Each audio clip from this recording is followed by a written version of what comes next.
Welcome to the Vikings Squad Show. Guess who's back? It's Reggie Wilson. The Care 11 Wednesday Spectacular returns in full force today.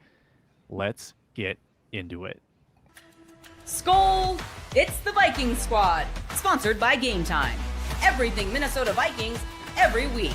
Breaking down all the big hits and game-changing plays from the land of 10,000 lakes, the way only the Locked On Podcast Network can. It's time to gear up. The Vikings Squad Show starts now. Yes, it does. Our Care 11 Wednesday show talking Minnesota Vikings and a surprising roster move yesterday that we will break down. Plus, joint practices begin today against the New England Patriots. And I counted 10 former Vikings on that roster. Plenty of beef to be had going all around. I'm sure Julie and Reggie will have that covered. They are here from Care 11. Let's meet the panel, though, today. Let's start with Ron Johnson.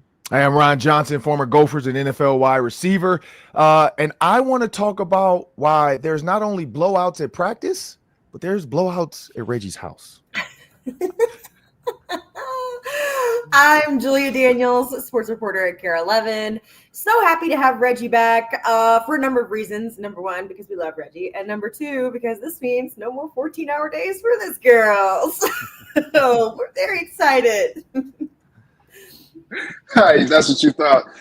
Anyway, Reggie Wilson, Care 11 sports director, new dad brain, not really sure what's coming out of my mouth like 85% of the time. Getting cooked. Looking forward to seeing who's going to get cooked at practice today. James Cook, by the way, just signed a big deal. That's a little breaking news. Today, we're brought to you by FanDuel. New customers at FanDuel can bet $5 and they can get $150 in bonus bets. Also, football season around the corner. Visit the FanDuel app today. Start planning your future bets now. NFL futures coming up at FanDuel. Lot to get into.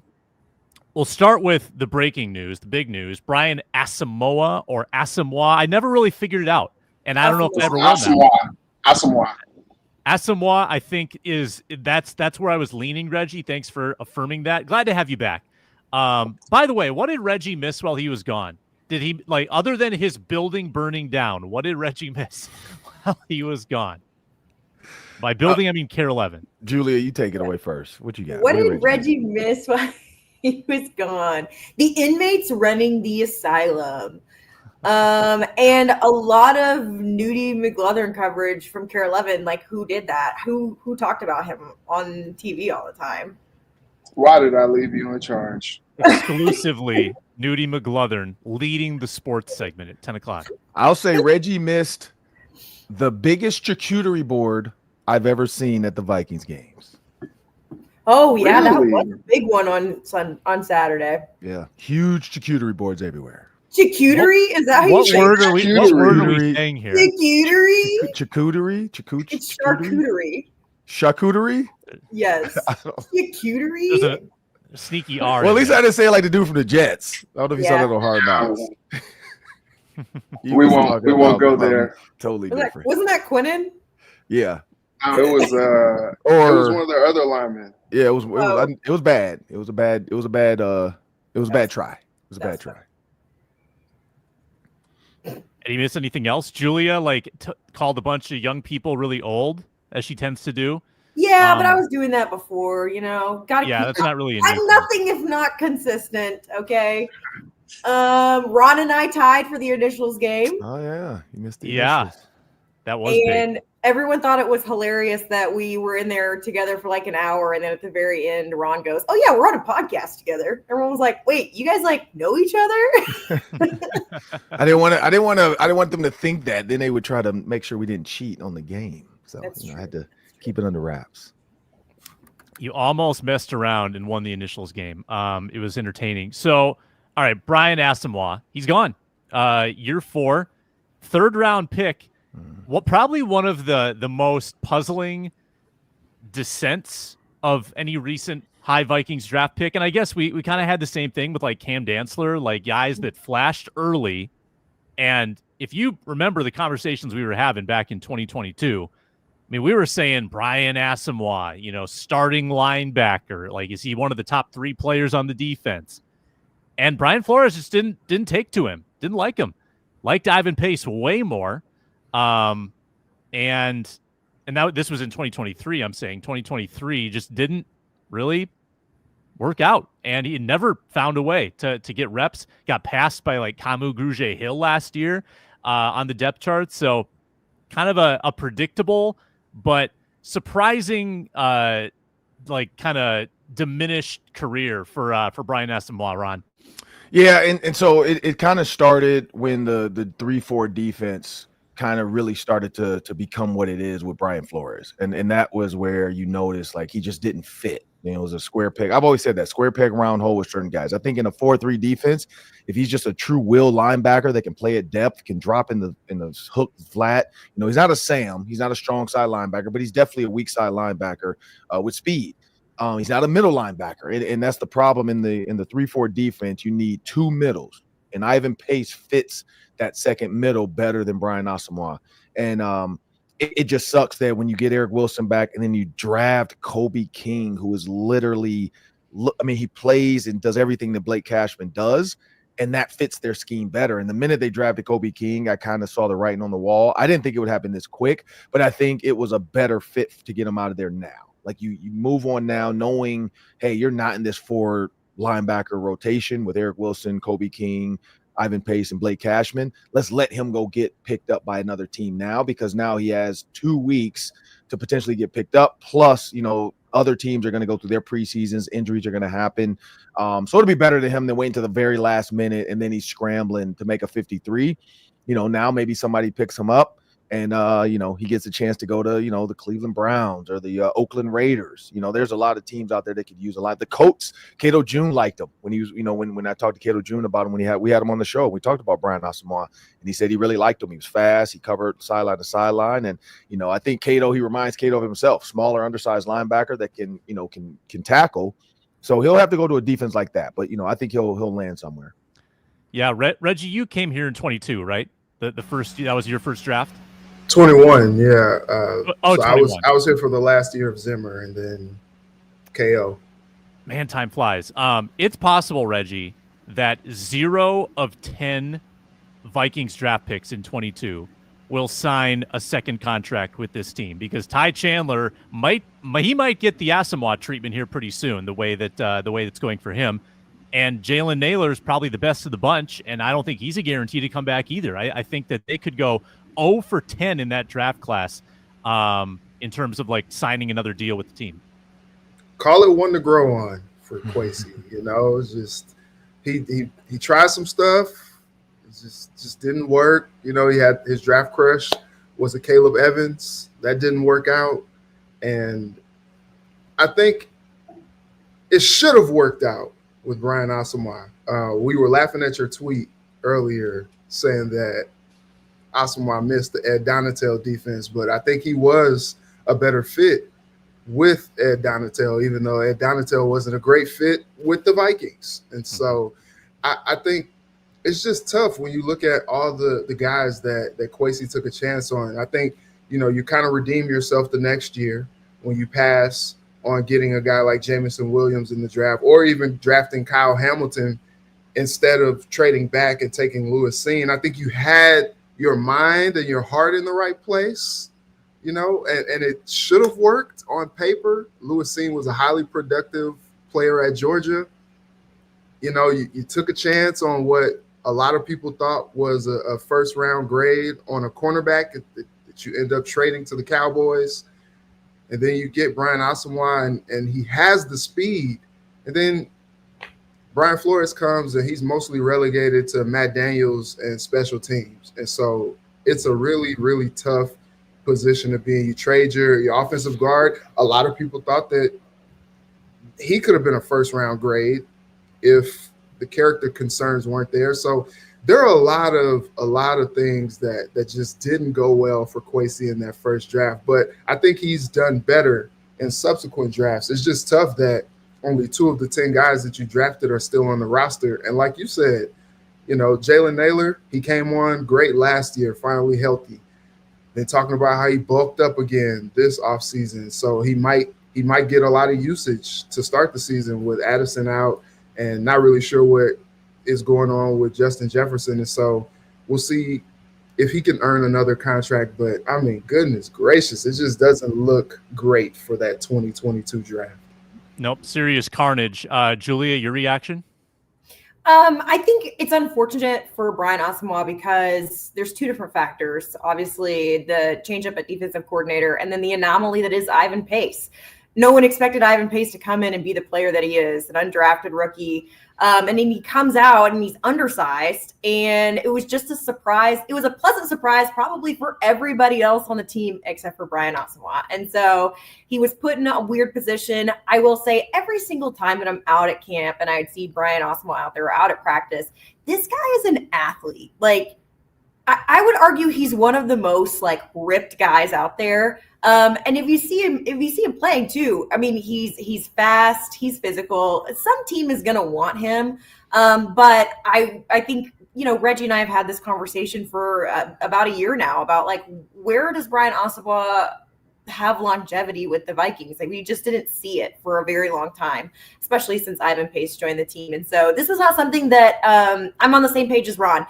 We saw this coming. I didn't see it coming this soon, but I think that this is best for everybody, that they go ahead, they make the decision so that he can move on and go somewhere else. Mm-hmm. And then the other piece of news yesterday, Rondale Moore, we expected this as well. He's out for the year with a serious knee injury. And I don't think we've gotten details on the exact nature of the knee, if it's one ligament, two ligaments, or what we have going on exactly, medically speaking. But I think we saw the writing on the wall when he went down. The cart came out.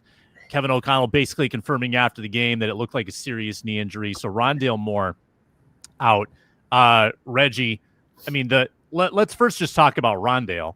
I mean, what does this do for a guy's career now? 2 consecutive seasons awash with knee injuries on separate legs.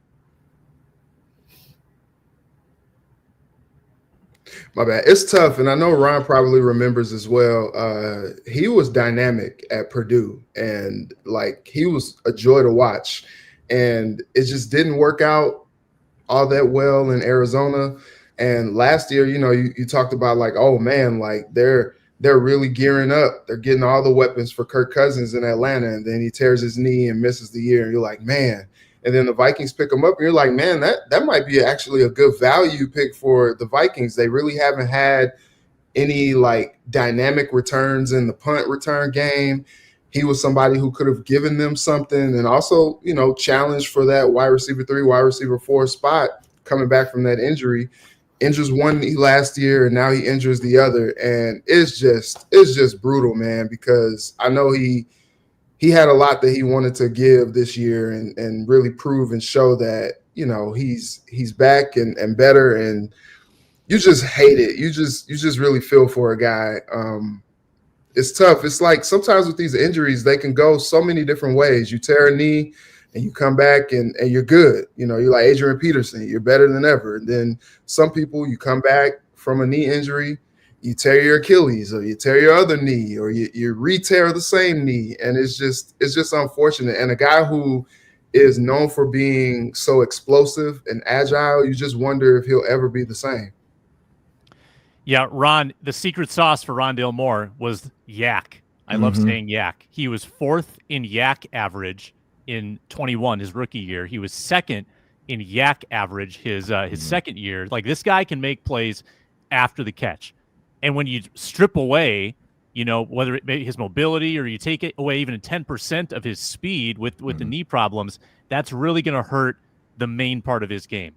Yeah, and Reggie's right. I mean, it's tough for back-to-back seasons like this, and so, and I think I don't know if I think I did tweet it. So when it happened, it sucks. Like when you're covering, like because I literally had just met him. Because I mean, Sam, I've been on my Big Ten victory tour. Of the Minnesota Vikings, of all the Big Ten guys in the locker room. And so me, Gink, Blake Cashman, Byron Murphy, Felton, and then Rondale Moore went walking by, and I'm like, yeah, man, I introduced myself, play for the Gophers, blah, blah. He's like, oh, yeah, okay. I was like, yeah, man, I've covered you the last couple of years with the Gophers, man, when, Purdue, Ohio State game, and like, I'm pulling for you, man. And he was like, yeah, I'm feeling good. I'm feeling healthy.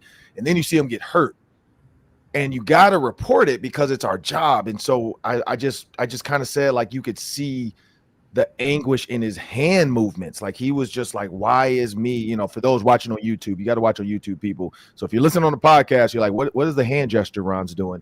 Go to YouTube, search Locked On Sports Minnesota, subscribe with the email, and then continue to watch. But, you know, he kind of did the like, you know, like, I can't believe this happened to me. And so at that moment, you could see it's not just the injury, but I guarantee he felt like I can't believe I'm here again. Like, this happened again. Like, it just happened to me. And so, you know, one, is anybody else going to take a chance on him after this?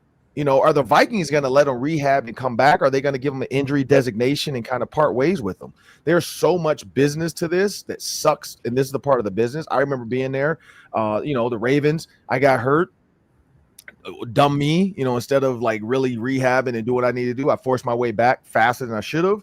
And then the next year I ended up getting cut, you know, and I got cut kind of not fully healthy. Bears still pick me up, get hurt again, you know, again, don't do the work to like just rehab, let the team pay for the rehab. It seemed like a death sentence to do that. But now that's the smart way to do it. Let the team pay for your rehab, stay there, be taken care of.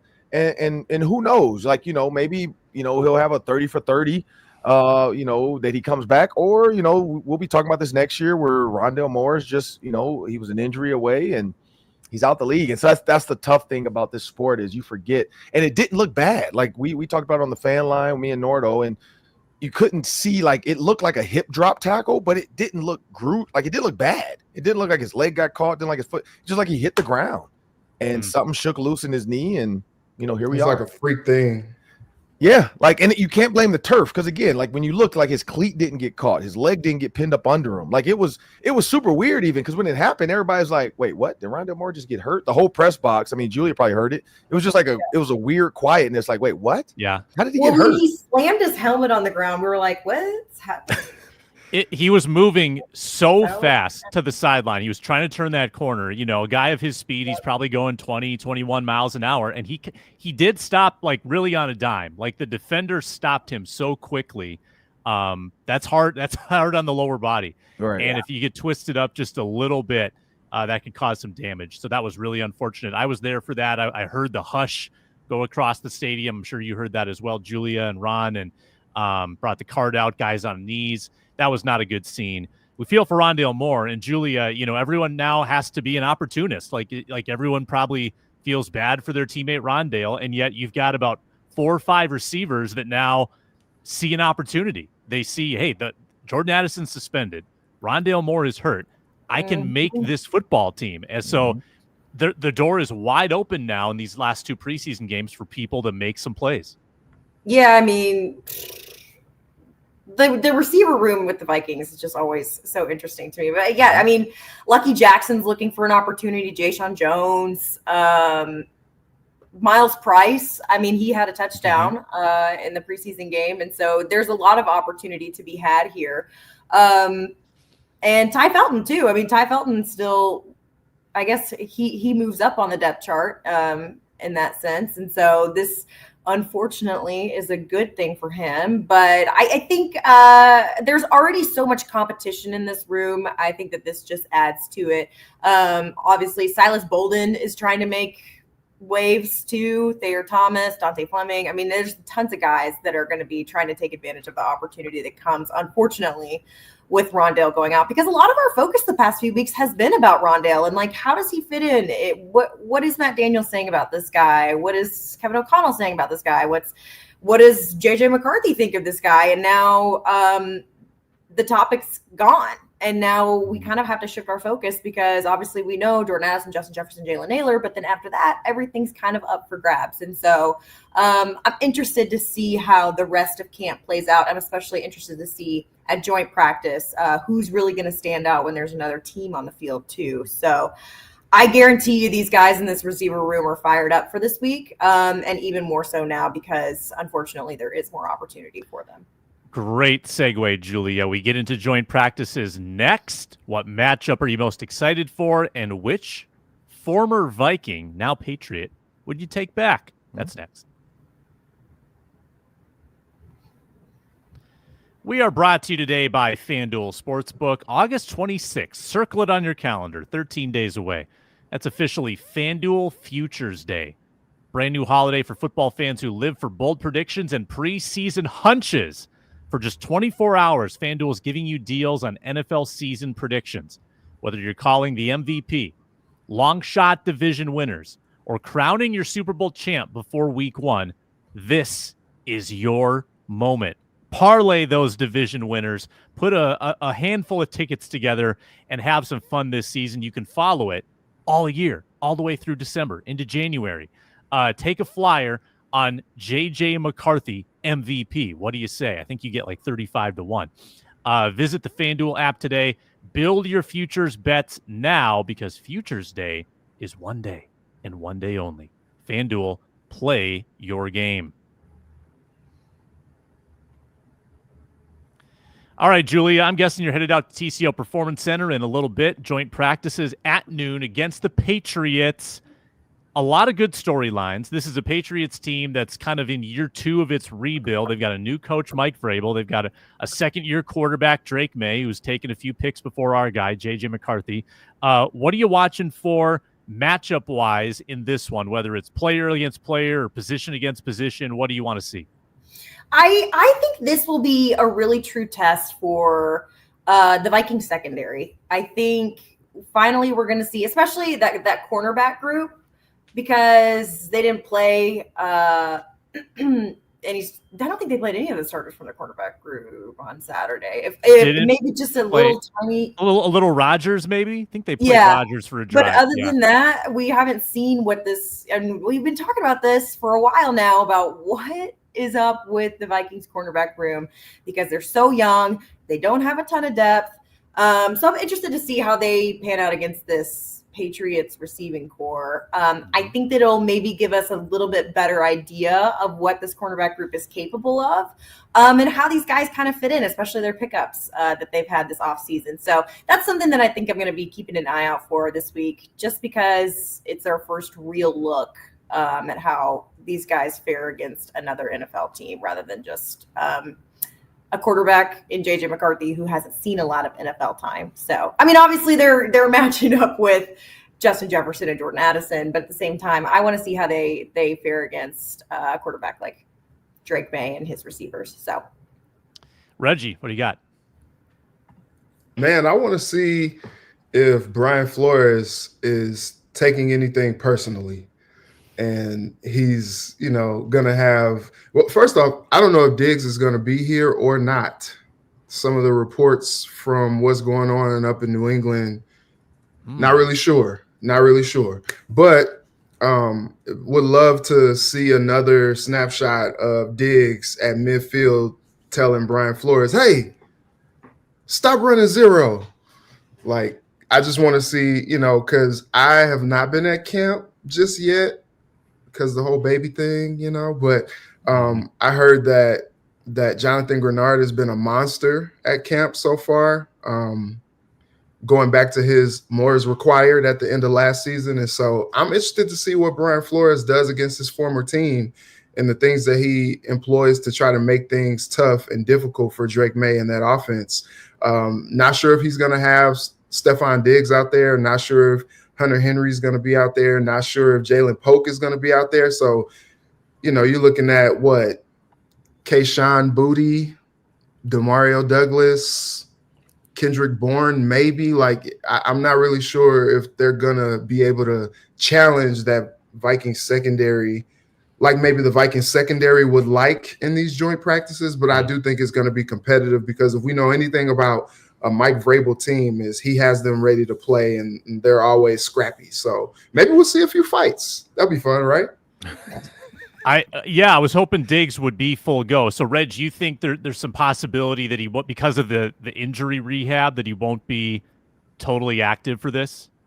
Yeah, it's just been kind of weird. He's had some inactivity at camp, and so I don't know how much of it is injury related. I think all the people in Boston are kind of guessing like if it's like character related. The whole Stephon Diggs saga is always drama everywhere he goes.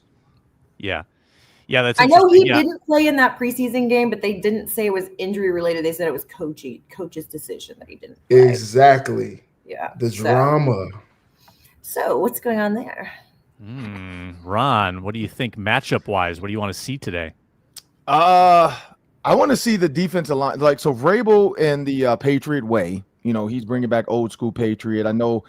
And I forgot who he got into it with, but he had a tongue-in-cheek joke with one of the players. I'm drawing a blank on who it was, but like at his presser, he said something like something, you can't do this to the player or something. The player was like, man, you don't know about this. And he was like, you better go check the Patriots wall. And then the guy in the press, I was like, yeah, I checked it, and he's certified. I'm like, wait, you had to check the wall to know that Mike Vrabel is certified? Like, you should get cut just for that.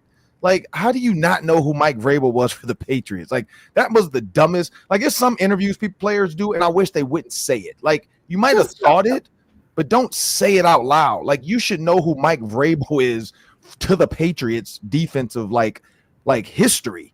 And so anyway, I'm looking forward to, like, because they've been talking about like what Vrabel's been telling these guys, and much is earned and all this stuff, and trying to get back to the hard-nosed football that Belichick had him under, and we're not wearing AirPods in meetings and at practice and all that kind of crap. Like, he's trying to get back to old school football. So I want to see the trenches. Like, I want to see Garrett Bradbury versus the Vikings D-line, and I want to see Fries and Kelly versus the Patriots D-line, and Donovan Jackson too, the new guy. We know what the tackles can do, but I want to see those three interior guys for the Vikings versus the Patriots defense. I mean, I know it's not the sexy pick, but I feel like that's the pick that potentially will have more fights. Like, I got it on the linebacker running backs and the D-line. I feel like the receivers and DBs like each other too much with this group. And there's gonna be some buddy Stephon, Justin Jefferson standing around, and I was you were me, you could have been me, Spider-Man meme, like with the point. Like, it's just I just feel like there's no bad blood with this room. But I feel like the D-line, O-line, like they've got some pent-up aggression that they haven't been able to get out, especially the starters that didn't play in the preseason. They actually get to go live today and tomorrow. So I put that on the matchup of fights. I know this is a football show, but just a heads up, Twitter is going to freak out for everybody because the poll ads are no longer selling the Twins. And that is going to make people really angry. So brace for impact. That is not going to go over well. So my guy, they say they were selling it though. Sorry, like not to go. Yeah. They sought out offers. They had one they thought was going to work out, and then they sold everybody. They dismantled the team, and the only hope that people had was that, well, at least they're selling, and now it doesn't look like they're selling. Oh my God! It's pretty significant. They pulled a Glenn Taylor. Glenn whispered, he's like, hey Joe, don't do it. Hey Joe, yeah, don't. It's way better. It's way better for your image if you actually retract the sale. So I got Garrett Bradbury against and really the whole interior of the Patriots line going against the Vikings interior of their defensive line. If I'm not mistaken, is Vidarian Lowe still on the Patriots? That's another 2022 Vikings draft pick. Yeah, he's on there. Yeah, unless he'd he be got part of cut the mix. since the game. When I looked Sunday or Saturday after the Vikings game, he was on there. So unless he got cut today. You might have a couple former Vikings next to each other. Bradbury at center. He's their starter, clearly. And if we've learned anything over the years, and I love the guy, Garrett Bradbury, but he's vulnerable. He's susceptible to big physical defensive lines. So if you can pass this test, all right, this is like entry level. This is elementary school. You're going to have better offensive lines down the road. But if you can pass this test with authority, that would be encouraging. I think it would be a little bothersome if you've been able, because what have we talked about for the last 2 weeks? Oh, the defensive line is killing the Vikings offensive line. Mm-hmm. J.J. McCarthy and Sam Howell have no chance. If suddenly the Patriots kind of make quick work of the Vikings pass rush and they neutralize what Brian Flores is doing, that would alarm me because we can't do it, but the Patriots can. That would be a little weird. So I want to see the defensive line act like bullies. I want to see them get after Drake May, make his couple days here not feel very hospitable. Quick one before we get to break. There are 10 former Vikings on the Patriots roster. Who would you want back of those? And I want you to take into account how much they're making. So yeah, it might be easy to say Stephon Diggs, but Stephon Diggs is also making like what, $20 million a year. So you Don't care. You don't. Okay, you're doing it. You're doing it, Ron. You want the Minneapolis Miracle reunion. Him and Justin Jefferson, yeah. And then Jordan Addison. I mean, because honestly, I don't feel like people want him to stay long term. Who knows? I want Dobbs sanity. I want Josh Dobbs back. That's a good one. Backup quarterback. As the backup to JJ. Backup to JJ. He knows the system already. Obviously, he's got some familiarity, got some mobility. Bring back the Pastronaut. Josh Dobbs.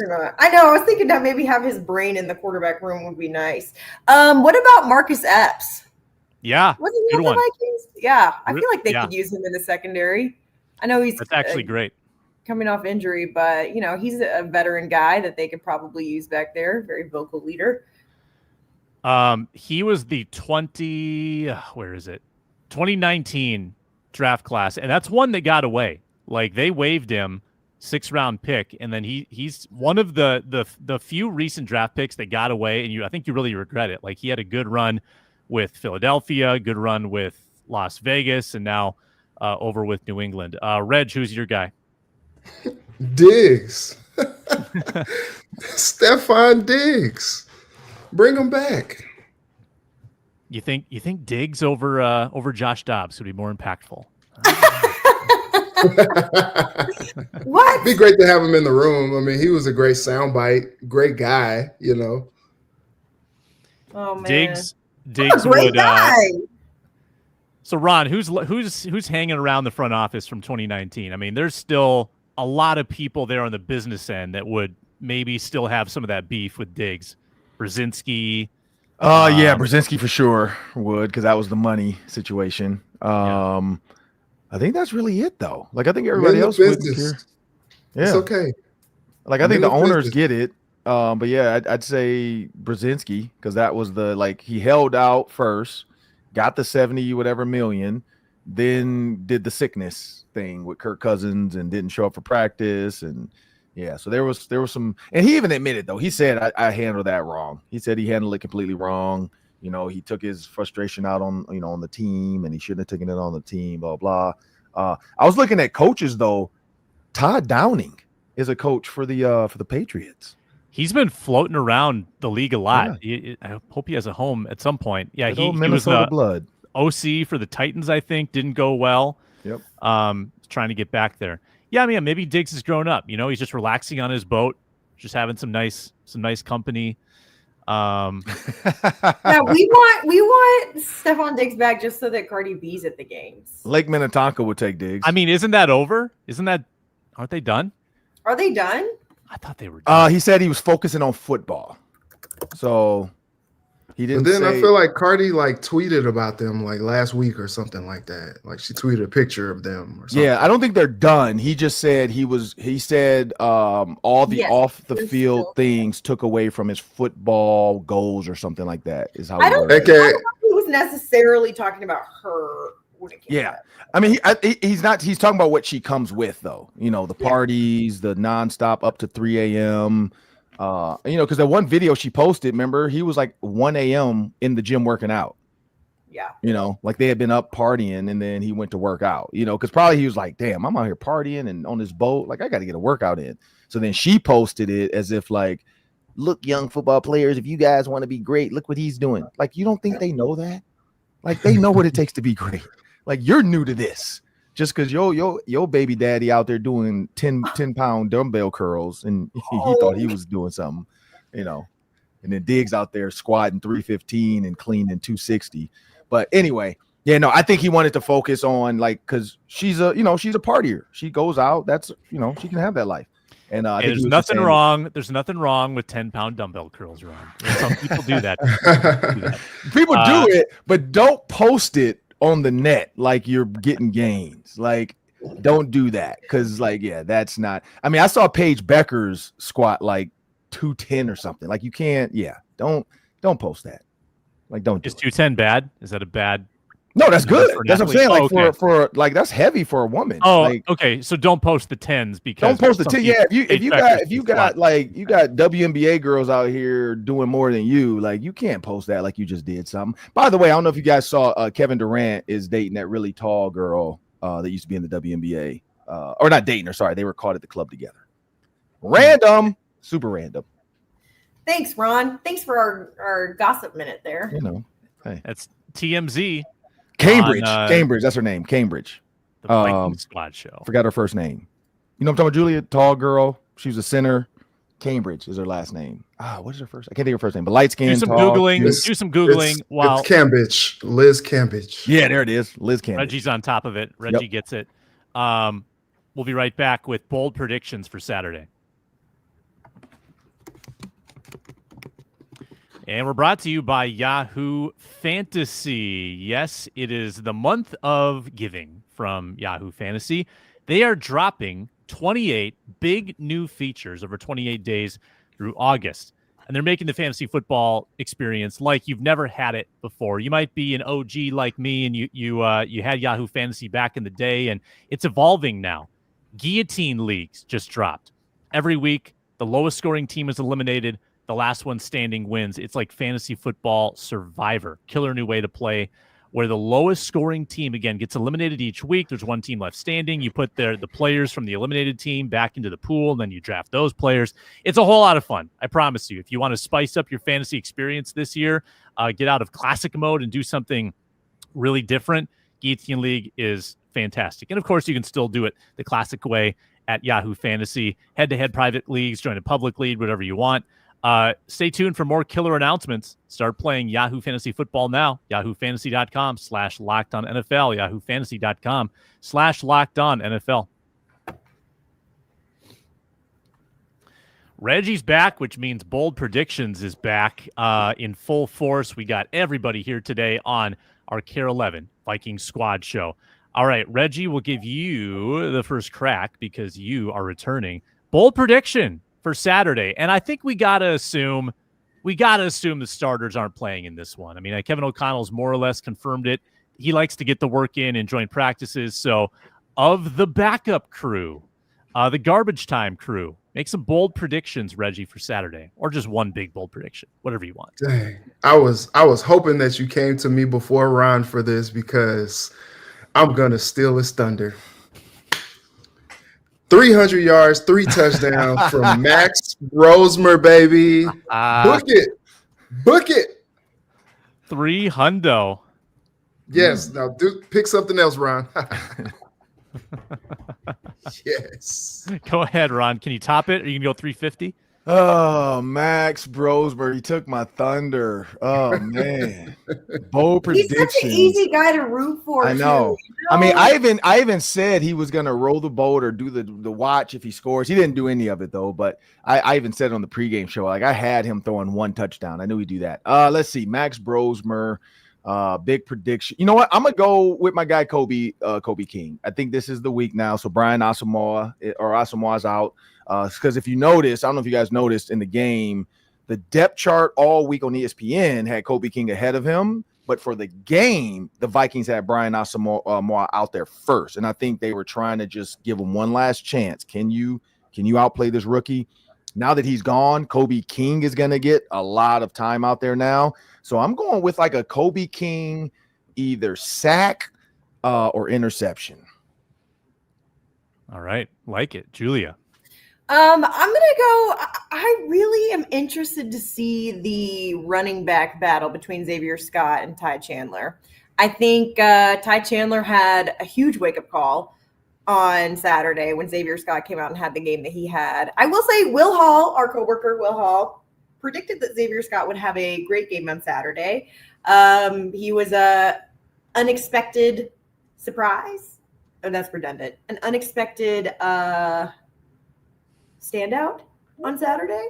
And so I'm interested. I don't know if I have a bold prediction, but I think that it's something to keep an eye on to see how Ty Chandler responds and how Xavier Scott hopes to continue the play that he had on Saturday. Okay. kind of a sad trombone though on the bold prediction part. I mean, I think you got to say something like Xavier Scott, 150 yards rushing. So Okay, I'm going to take. No, you missed it. I'm taking it. I'm taking 150 yards. Sad I also was going to go. I was thinking maybe, you know how the Jaguars kicker went for 70 yards? 70 yards? Yeah. I think Will Reichard tops him. 71-yard Will Reichard field goal. Book it. Hey, I like that. Book Roll it. Tide. Run them out there, baby. Run them out there. Are you saying is he going to make it or just attempt a 71-yarder? No, he's gonna making make it. He's You getting make it that. like all the way in the net. It's going to be like good from well beyond 71. They should just start doing that with their kickers in the preseason. They should be like, all right, you know what? Let's just see. Laughs and Mike Vanderjagt. Didn't he try 76 one time in an actual game? Yeah, it was something like that, and it wasn't even close. Yeah, no, Bo's gonna have 475 yards. Bo Richter. Okay, it's pretty Is bold. Bo. Pretty bold, Julia.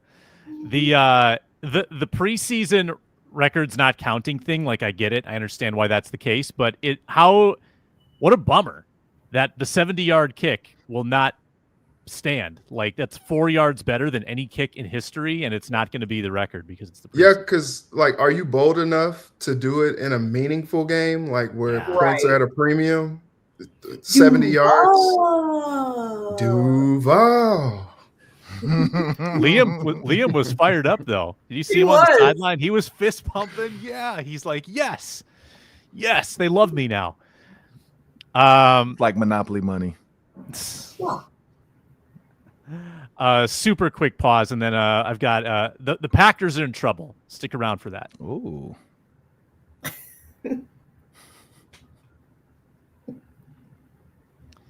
This is a tweet from Bill Huber. By the way, Bill Huber, Locked On Packers alumni before Peter Bukowski. Come back, Bill. We don't want Peter anymore. Come back. That's Ron's mortal enemy, Peter. All right, this is a tweet from Bill Huber.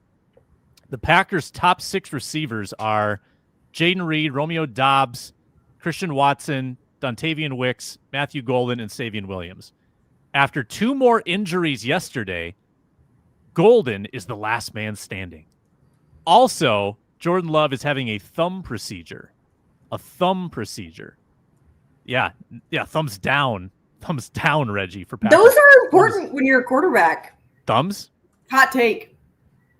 That's your bold prediction. My bold prediction is It's his left. It's his left thumb though. Put some dirt on it and get out there. So with all that, armed with that knowledge, Reggie, are the Packers in some trouble? Yeah, they are. It's interesting because like I feel like they got rid of their last head coach who won a Super Bowl, and you can kind of argue that LaFleur is underachieved a bit. I mean, he's had a good roster. He had some prime Aaron Rodgers years and couldn't get to the Super Bowl. Now he's got the next coming with Jordan Love. Can't necessarily get over the top. They get Matthew Golden in the draft, but who's the number 1 wide receiver? What's going on there? I just don't. I don't know. I don't really get any like fear struck when you think about the Packers. I think they're maybe going in the other way, or maybe just kind of flatlining. Yeah, Ron, is this when you lose 5 of your top 6 receivers in the preseason? I don't know. Some of them might be back for the regular season. I know Watson's hurt pretty badly. I don't know about the others.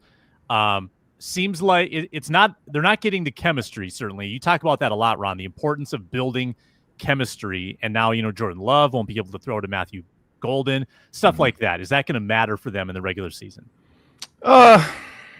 Yes and no. I mean, they've had past, things with Jordan Love. It always feels, honestly though, it always feels like the Packers are a hodgepodge group. Like lately, like it never feels like they have a steady group of receivers that we can like. There's no more Jordy Nelsons to Aaron Rodgers. Like it just feels like they're always trying to figure out who the next receiver is.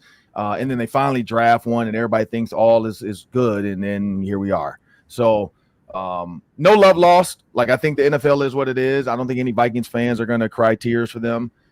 Cheese curds are in the streets of Green Bay right now with sad tears on them. But it's I mean, what do we got? 3 weeks, 4 weeks, 3 weeks, I guess, before real football has to be played. So I think, they'll figure something out, hopefully, and some guys can come back. But yeah, but we said the same thing about Justin Jefferson and JJ McCarthy. Like, how is that going to look week 1 if he's back week 1? The Packers over under is, I think it's 8.5.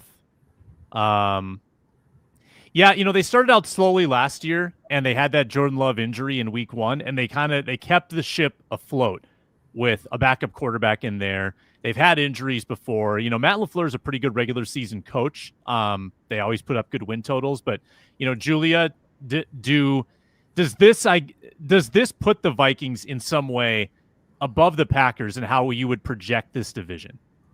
No, I don't think so. Also, Jordan Love's supposed to be back next week, is he not?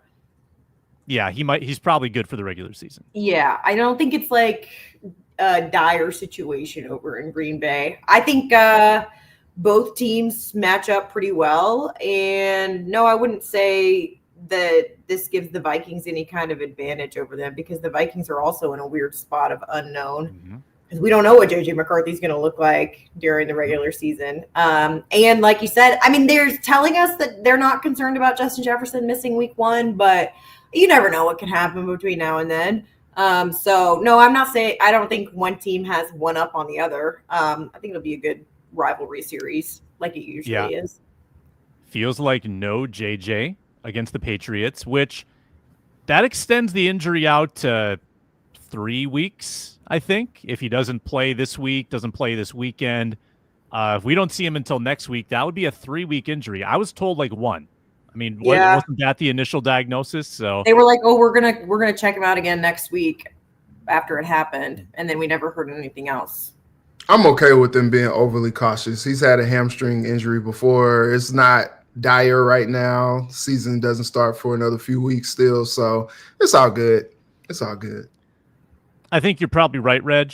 The Vikings do play. They do downplay these preseason injuries, I think, sometimes a little too much for my liking. I'd like just kind of the honest take on it, or give us a timeline. What's wrong with giving us a timeline? We're going to hold Justin Jefferson out through joint practices, and then we'll ramp him back up again. That would be the way I would approach it if I were, running PR and if I were the head coach, but I'm not.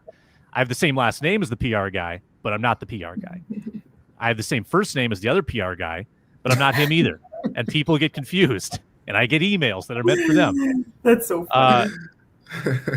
So that's our show for the day. That's the Viking Squad show. We'll be back tomorrow with Arif Hassan, Luke Braun, Luke Inman, Ron Johnson from the Perch tomorrow, right? Doing the broadcast from the facility? Today and tomorrow, potentially. I'll be out there today. People don't really let you know the whole schedule right away, but yeah, either today or tomorrow. Outstanding. He's Ron Johnson. Check him out on the Ron Johnson Show. Had Ty Felton, Jalen Naylor, and Byron Murphy interviews yesterday. Really good stuff. And watch the 10 o'clock news.